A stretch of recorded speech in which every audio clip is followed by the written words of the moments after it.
The bank manager didn't just reject Steven Seagal's check.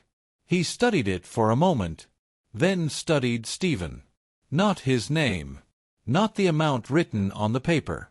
His clothes. Plain. Worn. Simple. Then his face. The manager's lips curled into a smile, not the friendly kind. The kind filled with judgment. People in the bank noticed the shift. The air changed. Steven stood calmly at the counter, patient, respectful, silent. He wasn't rushing. He wasn't demanding. That somehow made it worse. The manager leaned back in his chair, eyes cold. "We don't serve your kind here." The words weren't loud, but they were sharp enough to cut. A few customers froze. A teller lowered her eyes. Steven blinked once. "Excuse me," he asked calmly. The manager laughed. Not nervous. Not unsure. Confident. "You heard me," he said, tapping the counter. "This is a private bank, not a charity." Steven looked around. People avoided eye contact. No one spoke. The manager reached for the envelope again, smirking. "Let me guess," he said, holding up the check. Another fake piece of paper, hoping to look important. Steven didn't raise his voice. "I'd like to make a deposit." That sentence triggered something ugly. The manager stood up.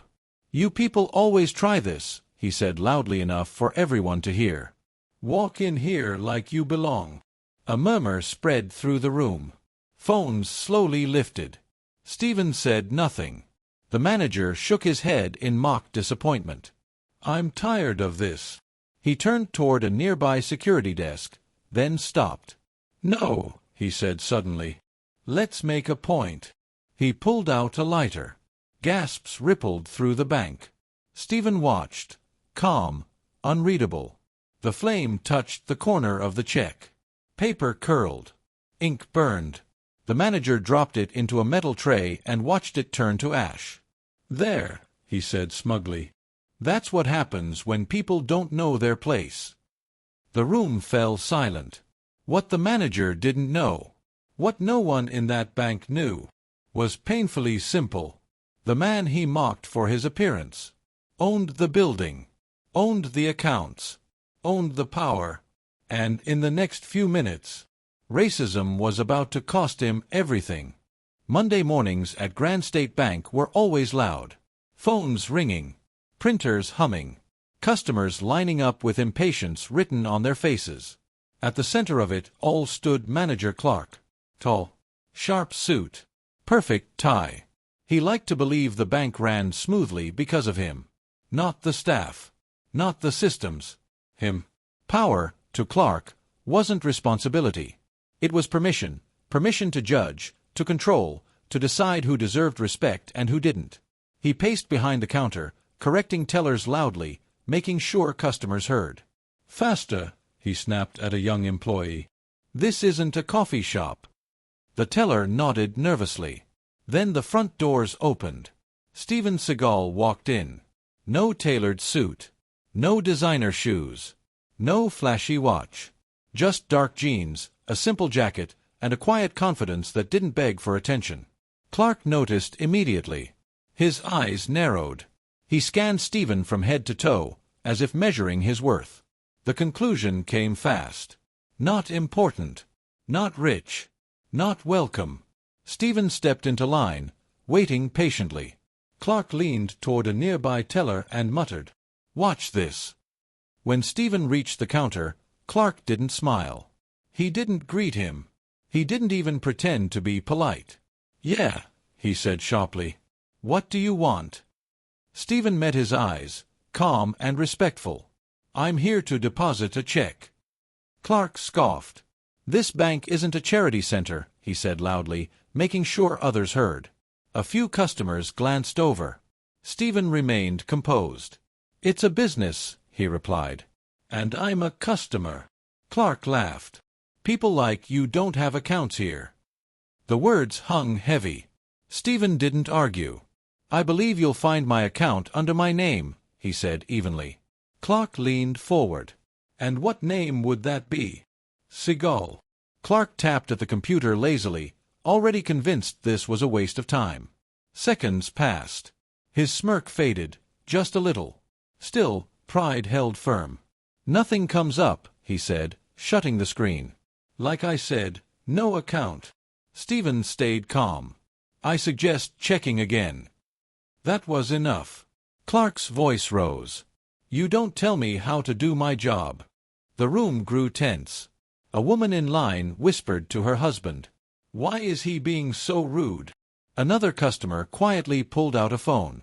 Steven spoke softly. "I'm not here to cause trouble." Clark pointed toward the door. "Then do yourself a favor and leave before security gets involved." Steven paused. Not in fear. In disappointment.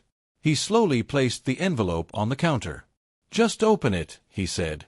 Clark hesitated, just for a moment. Then he grabbed it. The bank watched. And as Clark pulled out the check, everything was about to change. Comment below. Have you ever faced racism or disrespect in public? Your story matters. Your voice matters. Clark ripped open the envelope with careless fingers. He expected scraps. A fake slip. Something he could laugh at. Instead, he froze. The check slid halfway out. $500,000. For the first time since Steven walked in, the room went completely quiet. Clark stared at the number. Once. Twice. His jaw tightened. A normal man would have paused. A fair man would have verified it. But racism doesn't pause. And ego doesn't like being embarrassed. Clark let out a short laugh.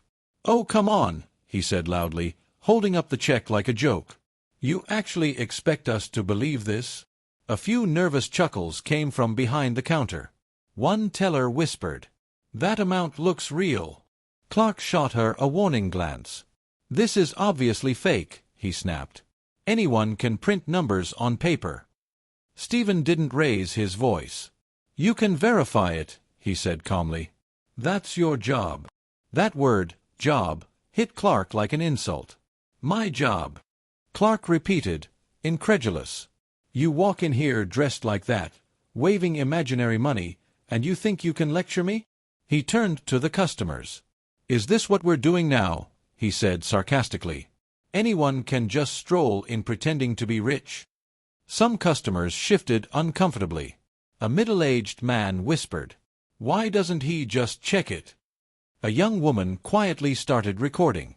Steven spoke again, his tone steady. "Racism is loud," he said. "Because it's scared." The words landed hard. Clark's face reddened. "What did you just say to me?" he snapped. Steven met his eyes. "You heard me." For a split second, Clark hesitated. Not because he was wrong, but because part of him knew he was losing control. That scared him. And scared people don't think. They act. Clark grabbed the check and crumpled it in his fist. "You think you're clever?" he shouted. "You think dropping buzzwords gives you power?" He stepped away from the counter. "I've dealt with people like you my whole career." Steven didn't move. "You mean people you judge," he replied quietly. That was it. Clark's ego shattered. He stormed toward his desk, yanked open a drawer, and pulled out a lighter. A sharp gasp echoed across the bank. "Sir," a teller started. Clark ignored her. He held the lighter up high. "You want to feel important," he said, flicking it on. "Let's see how important this is." The flame danced. Steven watched, calm, still, unflinching. The fire touched the edge of the check. Paper curled instantly. Ink blackened. Someone shouted, "Are you serious?" Clark dropped the burning check into a metal tray. The smell of smoke filled the room. Phones were fully raised now. Customers stood frozen. The check burned slowly, deliberately, completely. Clark watched it like a victory. "There," he said smugly, blowing smoke away. "That's what happens when people don't know their place." Silence. No applause. No laughter. Just shock. Steven looked at the ashes. Then at Clark. And for the first time, Clark felt something strange. Not anger. Unease. Steven spoke calmly. You just destroyed private property. Clark laughed nervously. Go cry to someone who cares. Steven nodded once. Not in defeat. In certainty. He turned and walked toward the exit. The bank was dead silent. An elderly clerk whispered to another employee. That man didn't look poor. She swallowed. He looked powerful. Clark shook it off. Back to work, he barked. Show's over. But it wasn't. As Steven reached the doors, they opened again, and the sound that followed was the sound of everything about to change. The bank stayed silent long after the flames died. No one moved. The metal tray still smoked on the counter, thin gray wisps curling upward like a warning. Steven Seagal stood near the entrance, his hand resting calmly on the door handle. He hadn't raised his voice. He hadn't argued. He hadn't defended himself. That unsettled people more than anger ever could. A young man near the back whispered, "Why isn't he saying anything?" A woman replied quietly, "Because he doesn't need to." Clark cleared his throat loudly. "All right," he said, forcing confidence into his voice. "Everyone saw that. Let's move on." But nobody did. Phones stayed raised. Eyes stayed locked on Steven. The silence wasn't empty anymore. It was heavy.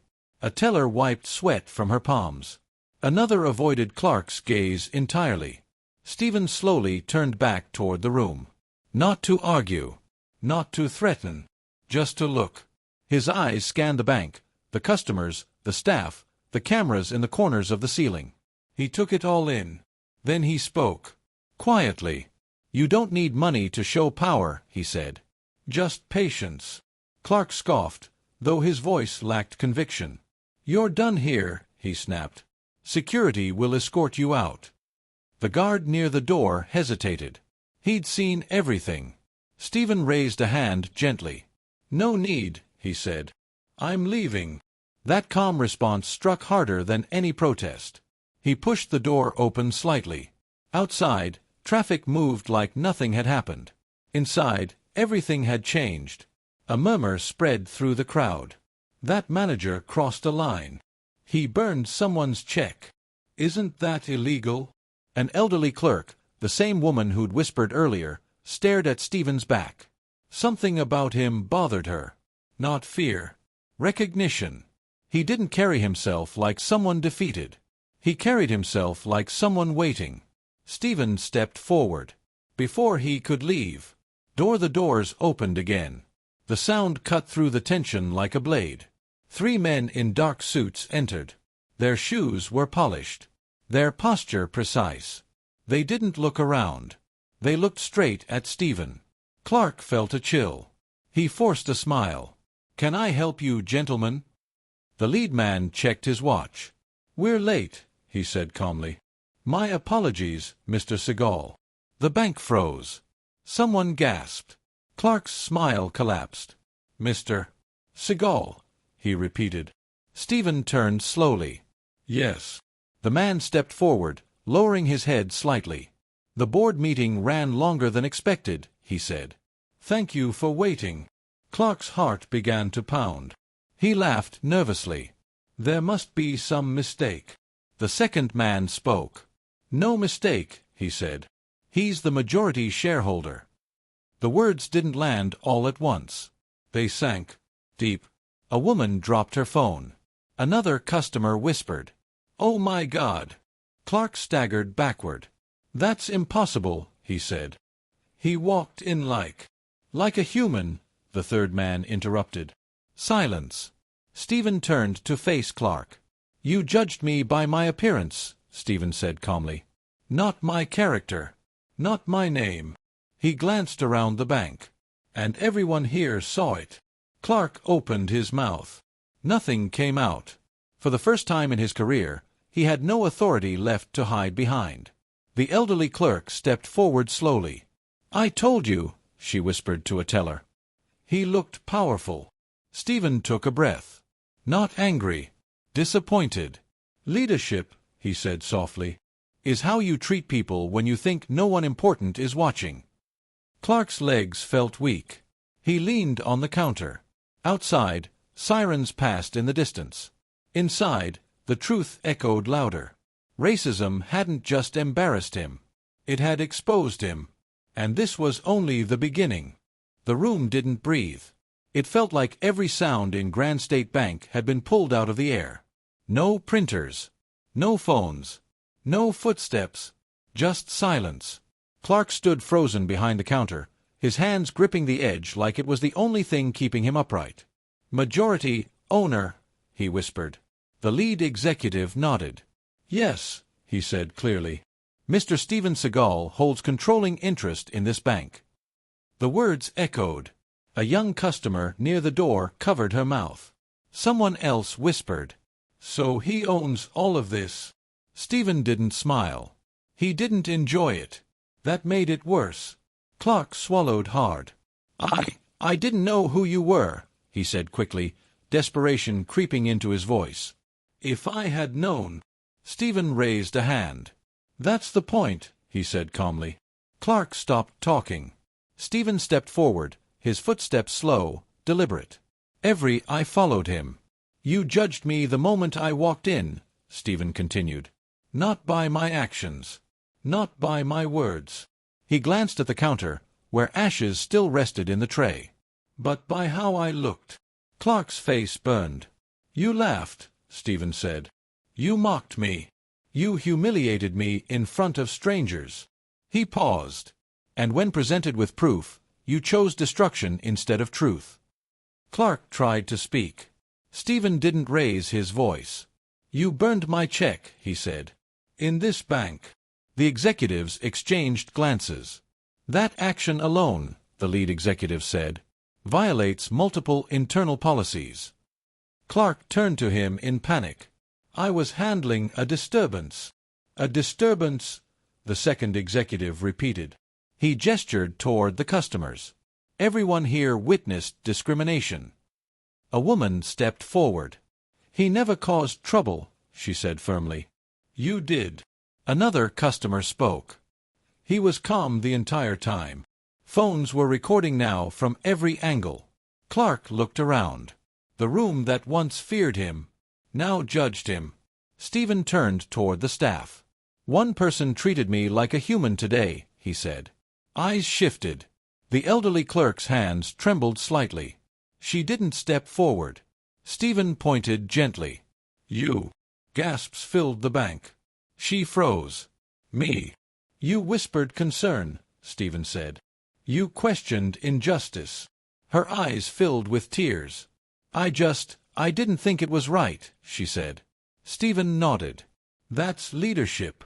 Clark shook his head violently. "You can't do this," he said. "I run this branch." Steven met his eyes. "Not anymore." The executives moved. One pulled out a tablet. "Effective immediately," he announced. "Clark is suspended pending termination." Clark's knees buckled. "No, please," he whispered. Steven wasn't finished. "This isn't about revenge," he said. "It's about accountability." He turned to the customers.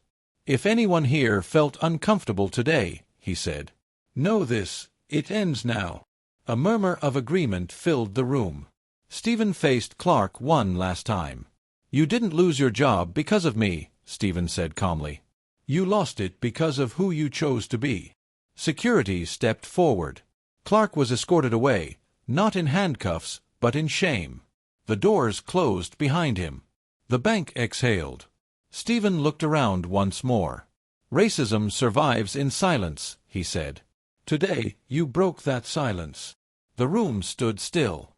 The power had shifted. And for the first time, justice had a face. Clark's footsteps faded down the hallway. The glass doors closed behind him with a soft click that echoed through the bank. No applause followed. No cheering. Just relief. Steven Seagal stood near the center of the lobby, hands relaxed at his sides. He hadn't come to dominate the room. He had come to correct it. One of the executives cleared his throat. "Mr. Seagal," he said respectfully, "on behalf of the board, I want to apologize for what you experienced today." Steven nodded once. "Apologies matter," he replied. But systems matter more. The executive understood. He turned to the staff. This incident will be fully reviewed, he said. Every employee will receive updated training effective immediately. A ripple of quiet approval moved through the room. Steven turned toward the elderly clerk. She stood awkwardly near her station, unsure if she was allowed to move. "Ma'am," Steven said gently. She looked up, startled. "Yes, sir." He smiled faintly, not proudly, but kindly. "What's your name?" "Evelyn," she replied, voice shaking. "How long have you worked here, Evelyn?" 27 years, she said softly. A few customers murmured in surprise. Steven looked at the executives. 27 years, he repeated. And today, she was the only one who spoke up. Evelyn shook her head. "I was just uncomfortable," she said. Steven's expression softened. "That discomfort is called conscience," he said. The lead executive stepped forward. "Mr. Seagal," he said, "are you suggesting—" Steven nodded. "She should run this branch." The room went silent again, but this time it felt different. Evelyn's eyes widened. I'm retiring soon," she stammered. Steven smiled. "Then retire knowing you mattered," he said. "Or stay, and lead with dignity." Applause filled the bank. Not loud, not wild, respectful. Evelyn covered her mouth, tears rolling freely now. "I don't know what to say," she whispered. "Say yes," Steven replied. The executive nodded. "Effective immediately," he announced. "Evelyn is promoted to branch manager." The applause returned, stronger this time. Steven turned toward the crowd. "This isn't about me," he said. "It's about what we tolerate." He gestured around the room. When silence protects injustice, it becomes part of it. A young man lowered his phone. "I've never seen anything like this," he said. Steven met his eyes. "Then remember it," Steven replied. "And do better when it's your turn." The executives began organizing the aftermath. Policies were discussed. Reports initiated. Steven walked toward the exit. Before leaving, he paused. He looked back at the staff, now standing straighter. "Respect isn't earned by position," he said. "It's earned by character." He opened the door. Sunlight poured in. Steven stepped outside. No escort. No spotlight. Just quiet dignity. Inside, the bank buzzed with a new energy. People smiled, cautiously, hopefully. Evelyn wiped her tears and straightened her jacket. "All right," she said softly. "Let's get back to work." And for the first time that day, work felt human. The doors of Grand State Bank closed behind Steven Seagal. The city noise swallowed him instantly. Traffic, footsteps, voices moving on like nothing extraordinary had happened. But inside that building, something had changed forever. Racism didn't lose that day because of power. It lost because it was exposed. Steven walked down the sidewalk slowly. No cameras followed him now. No applause echoed behind him. That was fine. Real change doesn't need an audience. Inside the bank, people were still processing what they'd witnessed. Not a confrontation. Not a fight. But a mirror. The manager who believed authority meant superiority had been stripped of both, not by anger, but by truth. Racism often hides behind confidence. It speaks loudly, judges quickly, mocks easily. But the moment it's challenged with calm and accountability, it collapses. Steven never raised his voice. Never threatened. Never demanded respect. And that's what made the lesson unforgettable. He was judged by his clothes, his silence, his calm, things society too often mistakes for weakness. But strength doesn't shout. It waits. Back inside, Evelyn stood at her new desk. She looked at the bank differently now. So did everyone else. Because leadership wasn't proven by a title that day. It was proven by empathy, by courage, by a simple refusal to stay silent when something felt wrong. Racism survives in moments like that, when good people look away. And it dies in moments like this, when someone speaks up. Steven stopped at the corner and glanced back once. Not at the building, but at the idea it represented. A system. Systems don't change overnight, but they change when people are reminded of their humanity. Racism isn't always loud hatred. Sometimes it's a smirk, a laugh. Hey, you don't belong here. And those moments matter, because the way you treat someone when you think they have no power says everything about who you are. Steven disappeared into the crowd. No one stopped him. No one recognized him. And that was the point. Because respect shouldn't depend on fame, or wealth, or status. It should be automatic. Racism doesn't disappear because someone gets exposed. It disappears when we decide it's unacceptable, every day, in every place. So remember this story. The next time you see someone judged by their appearance. The next time silence feels easier than speaking up. The next time confidence is used as a weapon. Choose differently. Because power doesn't look loud. It looks calm. It looks fair. It looks human. Speech balloon if you believe respect has no race, type, NO2 racism. Globe showing Europe Africa tell us where you're watching from. Your voice matters. This isn't just a story. It's a reminder. And reminders change people.